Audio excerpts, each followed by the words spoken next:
غریب عورت کا پڑھایا سبق آپ بھی یاد کریں اور عمل بھی کریں۔ ایک اسکول ٹیچر بس میں سوار ہوئی تو کوئی سیٹ خالی نہیں تھی۔ ایک غریب عورت جو سیٹ پر بیٹھی تھی، اس نے بڑی عزت کے ساتھ آواز دی، آ جائیے میڈم، آپ یہاں بیٹھ جائیں۔ کہتے ہوئے اس نے اپنی سیٹ پر استانی کو بٹھا دیا اور خود کھڑی ہو گئی۔ میڈم نے شکریہ ادا کرتے ہوئے اسے دعائیں دیتے ہوئے کہا، میری تو بری حالت تھی۔ یہ سن کر اس غریب عورت کے چہرے پر ایک خوش کن مسکان پھیل گئی۔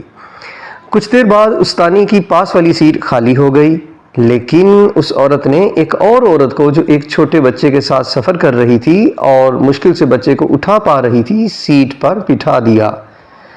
اگلی سٹاپ پر وہ عورت بھی اتر گئی، سیٹ پھر خالی ہو گئی، لیکن اس نیک دل عورت نے پھر بھی بیٹھنے کی کوشش نہیں کی، بلکہ ایک کمزور اور بزرگ آدمی کو بٹھا دیا جو ابھی ابھی بس میں سوار ہوئے تھے۔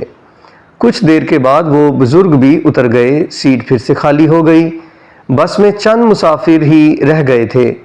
استانی نے غریب خاتون کو اپنے پاس بٹھایا اور پوچھا کہ کتنی بار سیٹ خالی ہوئی لیکن آپ لوگوں کو بٹھاتی رہیں، خود نہیں بیٹھیں، کیا بات ہے؟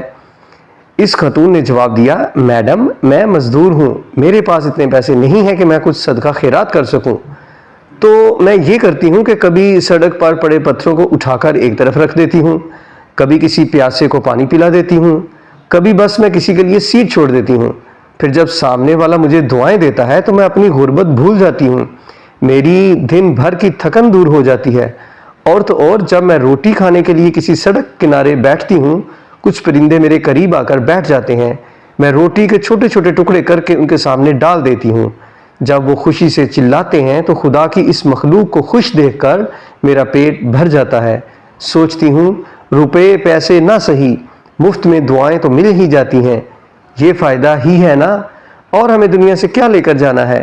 غریب عورت کی باتیں سن کر استانی ہکا بکا رہ گئیں۔ ایک ان پڑھ غریب عورت نے اتنا بڑا سبق انہیں پڑھا دیا۔ اگر دنیا کے آدھے لوگ بھی ایسی خوبصورت اور مثبت سوچ اپنا لیں تو یہ زمین جنت بن جائے گی سب کے لیے۔ صدقہ و خیرات صرف پیسے سے نہیں، دل سے بھی کیا جاتا ہے۔